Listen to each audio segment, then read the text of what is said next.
department before that. First of all, the post.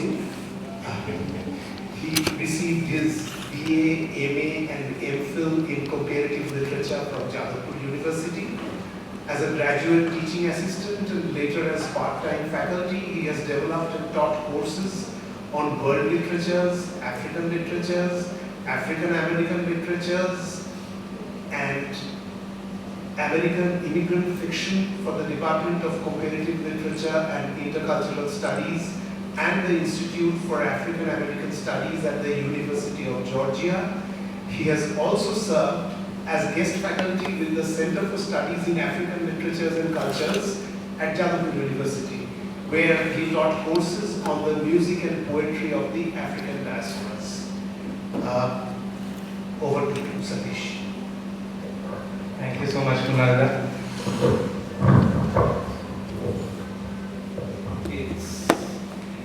It's almost surreal to be back here because, well, we were the first batch to have our undergraduate classes in this room.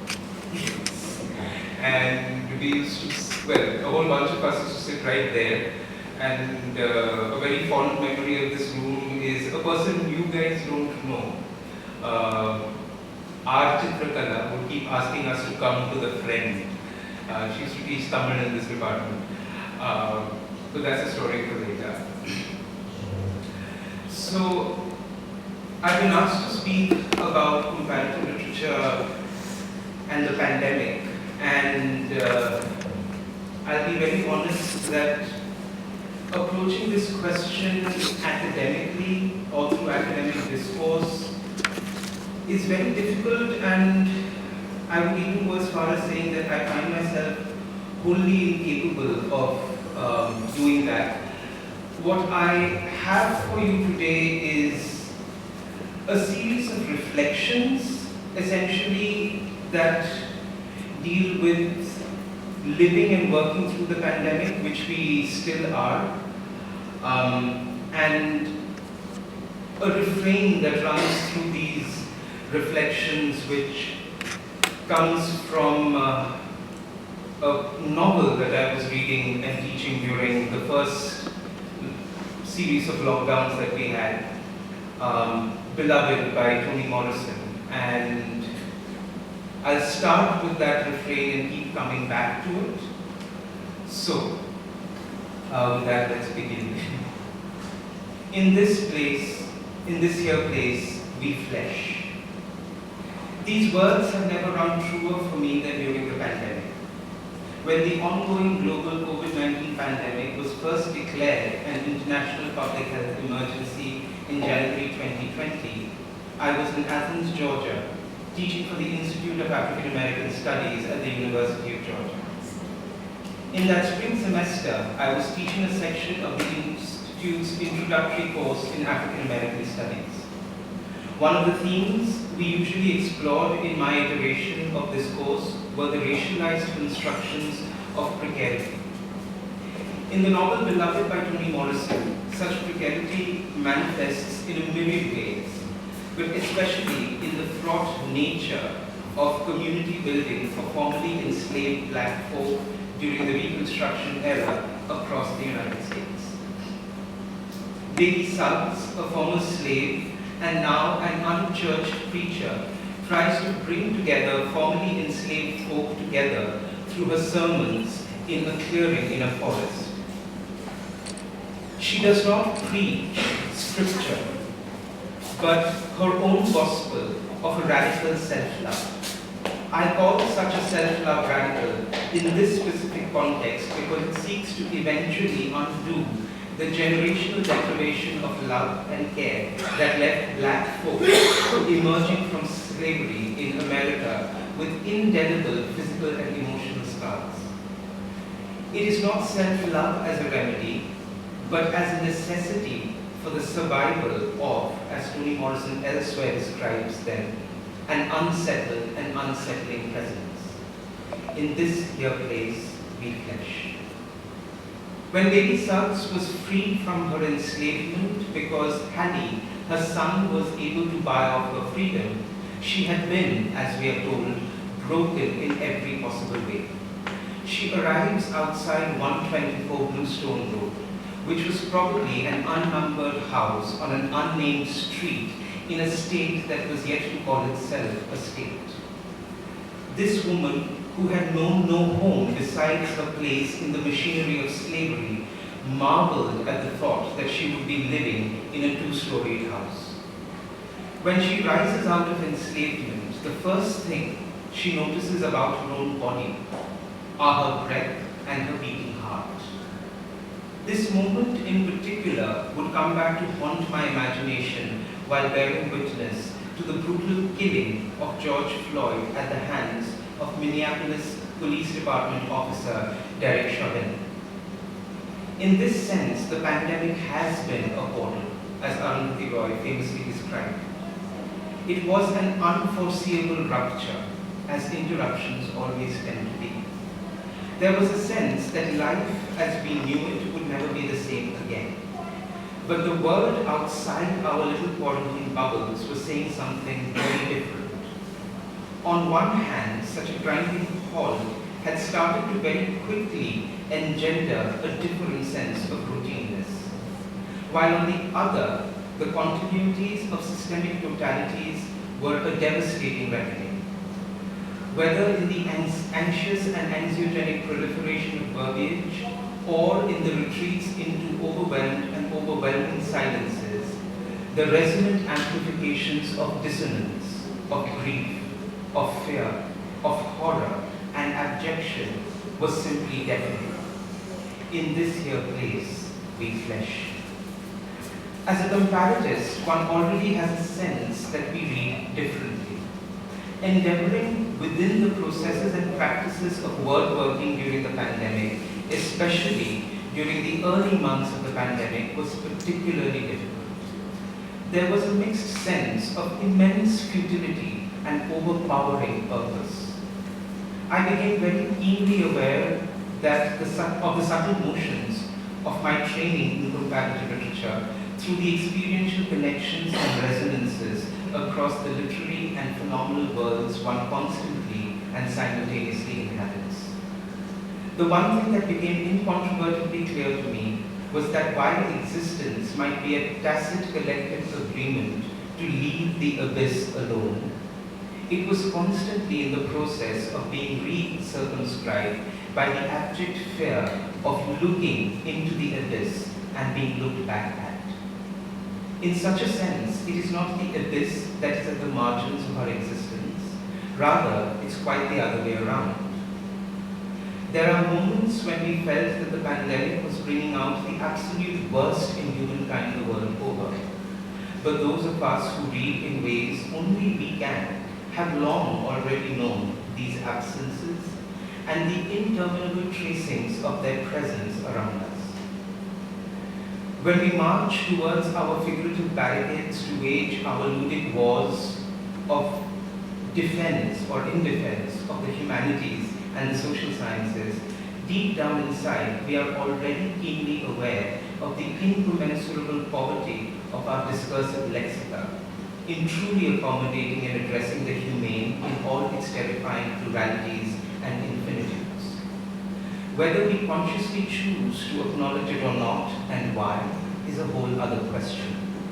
The fact still remains. Deep down inside we know, in this here place, we flesh. And so the pandemic is a portal, but to what? Have we actually passed through it? What did we find through the proverbial looking glass? The question is now largely moot, because the world as we know it seems to have hit a reset button that does not exist. Maybe it has been collectively willed into existence. That I cannot say certainly. I am reminded of a famous parable in which a camel-herding Badawi, while setting up tent for the night, realized that he had run out of rope to tie up all his camels. He used all the rope he had, and it sufficed for all his camels except one. When he reached the last camel, despite having run out of rope, he made all the empty gestures in the air of tying and fastening. The Badawi prayed for the efficacy of his gestural performances and turned in for the night. For a camel, though only figuratively bound, had stayed put through the night. I have often thought of this parable in terms of how Bhartrihari thinks through the innate power of language to make visible, even in the absence of the material that it signifies, quite akin to the way a flame can trace lines and shapes in air. This is precisely what makes the gestural so powerful. Let us not forget the various ways in which gesturality sustained us in the absence of any real human contact during the lockdowns. I recall bearing witness to and participating in everything ranging from classroom teaching, reading circles, to memorials and funerals, all held on Zoom conferences. I remember talking to a student who was raised in the Jewish faith, sitting Shiva for her grandfather with her family on a Zoom conference call. In the Zoom office hour that the student in question and I were speaking, we ended up talking about the status of camera, lenses, and computer screens in the context of such ritual observances. Because, as a part of the rituals of sitting Shiva, we usually cover up mirrors and all images of people who are dead or even alive. And so, while this gesturality, and in this case, a gesture twice removed, is held on to even through such reconfigurations and restagings, precisely because it sustains us. It is also in these very moments of being sustained by these gestures that we are forced to recognize both their value and their inefficaciousness. In this here place, we flesh. During the lockdowns, we sought comfort in the capacity of the gestural to supplement the overwhelming absence of an interpersonal sense of normalcy. Who can forget those soul-stirring videos of musicians at their windows and their balconies serenading the void, which at the time seemed anything but disinterested? The gestures were life-affirming in a very necessary way, and they were effective in serving these purposes precisely because the gestural was failing in every other way possible. It had been a very long time since our entire species as a whole had been forced to confront mortality in such terrifying proximity. The questions of human existence that we had until that point only largely dealt with theoretically took on unbearable experiential significances. Just as I hold that it was not the pandemic that was bringing out the worst in people, I also know that the pandemic did not generate these specific questions of biopower, of biopolitics, of moral philosophy, and moral psychology. The question of whether to make live or let die took on chillingly frightening connotations, and not just in the arena of medical triage. Therefore, as Arundhati Roy contends, the sheer scale of a pandemic shone a most uncompromising spotlight on everything that is wrong with the worlds that we live in and how. I will never cease to say and emphasize that these questions were not emerging out of the blue, but rather, for many of us, these questions were forced at this point. We were forced to confront them for the first time, perhaps, in any meaningful way, only because these questions impinge on our very acts of surviving. In this here place, we flesh. When we first shut down our schools, colleges, and universities and made the switch to online instruction, we were forced to contend with the reality that a majority of our students had little to no access to the internet outside of institutional settings. This was also true to varying extents for the, quote, developed world in which I was living and teaching at the time. We had also to contend with the realities that home was not always a safe space for a lot of our students, and was absolutely inconducive to the kind of education we were offering in the humanities and social sciences. A student in my Introduction to African American Studies course had written to me after a couple of online classes where we had spent a major amount of the time discussing the film Moonlight, with specific focus on the intersections of queerness, blackness, and masculinities. He shared with me that the pandemic had forced him to move back to his parents' home in rural Tennessee. This was the first time he had lived there for any extended amount of time since finishing high school.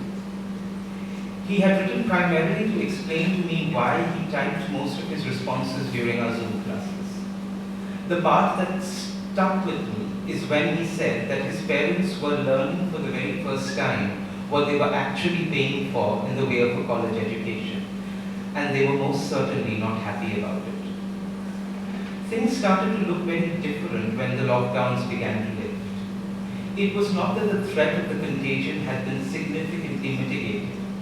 If I recall correctly, there were only murmurings of a vaccine at the time. Certainly a return to campus was a much needed and welcome respite for many of our students, and many of us as teachers as well. But the concerns of our institutions were primarily fiscal. Then there was also the gesturality of optics and of not conceding defeat to the pandemic. We were compelled back into our classrooms armed with an arsenal of N95 masks, face shields, dispensers for hand sanitizers, and sanitizing wipes, and my personal favorite, the plexiglass screens. I remember feeling like a specimen in a lab while teaching surrounded by plexiglass walls on 3 sides of a lectern, an apparatus I had never used in my 10 years of teaching. In one of the many orientations that were held regarding a return to in-person instruction, I recall the facilitator giving a rousing spiel about how a return to a semblance of normalcy was the only way forward. Suddenly, online instruction did not seem to be the panacea that it was purported to be, and neither was there any sense of normalcy in teaching a classroom of anxious socially distanced bodies and masked faces while being contained in a half-incomplete plexiglass box. And yet, there we were, paragons of resilience. In this here place, we flesh. Now, I'm not disregarding the importance of resilience, but as I move towards any sense of a conclusion, I feel it is important to also acknowledge loss, to hold space for the work of grieving and mourning with the most. Let's face it, those of us who continue to live through the pandemic, and yes, it is not over, are doing so with such an immense burden of grief. Some of us who witnessed the passing of loved ones are still haunted by a sense of survivor's guilt that remains largely unacknowledged and unprocessed. As of this past week, COVID-19 has claimed nearly 7 million lives globally. What does such a number even mean to us now that we have stepped back into the bustle of public spaces teeming with people? What does such a number of such magnitude ever mean? What frightens and concerns me is where all this unmourned grief goes now that we have officially declared the pandemic as a nightmare from the past. When we returned to teaching in person, still largely unvaccinated, people were still getting infected, gravely ill from this virus that continued to confound and outsmart us at every turn. And yes, people were still dying by the thousands. And yet there was the sense of institutional anger and animosity towards remote work. It almost felt as though through working remotely for the past few months, we had gotten off easy. We had gotten away with something. What? I do not know. I remember a very dear friend of mine who was teaching in the Georgia public school system at the time telling me, let's not become a statistic.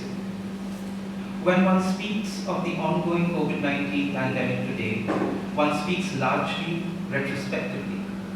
One feels the pressing need to offer some learned wisdom of survival or resilience. In this here place, we flesh. What has the pandemic taught us? The response is not always quite quantifiable in strictly causal terms. We have not passed through the portal. What we are increasingly failing to recognize is that we are still living in its liminality. This disremembering is what frightens me the most. We have lived through a lot in the past 2 years. During the pandemic, we witnessed crisis after crisis surrounding issues of social justice. The Black Lives Matter movement and the Dakota Access Pipeline protests in the United States, the anti-CAA protests which just preceded the lockdowns, and the farmers' protests during the pandemic in India. Let us also not forget that Russia is still continuing to wage war on Ukraine. Let us also not forget that lockdown mandates were repeatedly flouted for both the purposes of enacting hatred and to protest the enactment of hatred. Between 2021 and 2022, Brazil recorded nearly 300 killings of trans women, most of them black or persons of color, and a large number of these killings happened in public spaces as lynchings.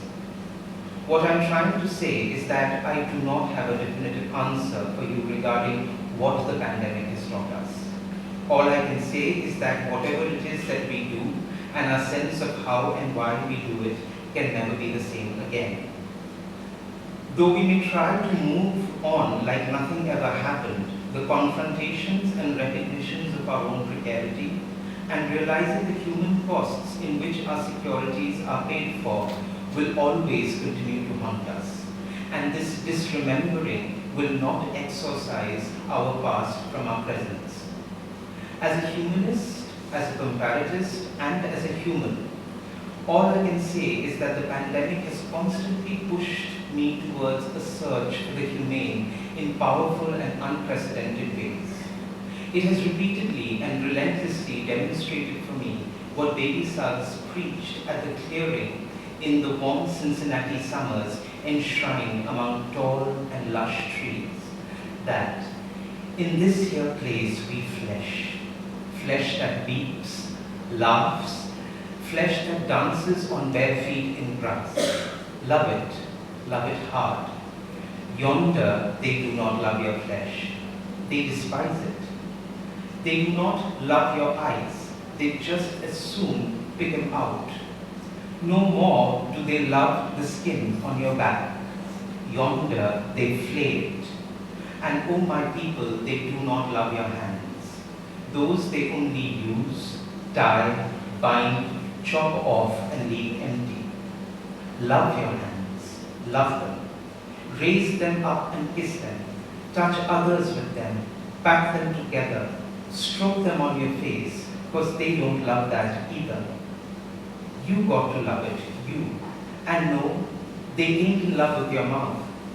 Yonder, out there, they will see it broken and break it again. What you say out of it, they will not heed. What you scream from it, they do not hear. What you put into it to nourish your body, they will snatch away and give you leavens instead. No, they do not love your mouth. You got to love it. This is flesh I'm talking about. Flesh that needs to be loved. Feet that need to rest and to dance. Backs that need support. Shoulders that need arms. Strong arms, I'm telling you. And oh my people out yonder, hear me. They do not love your neck unloosed and straight. So love your neck. Put a hand on it. Brace it. Stroke it and hold it up. And all your inside parts that they just as soon slop for hogs, you got to love them. The dark, dark liver, love it, love it. And the beat and beating heart, love that too. More than eyes or feet, more than lungs that have yet to draw free air, more than your life-holding womb and your life-giving private parts, hear me now, love your heart, for that is the price. This is not a story to pass on. Thank you.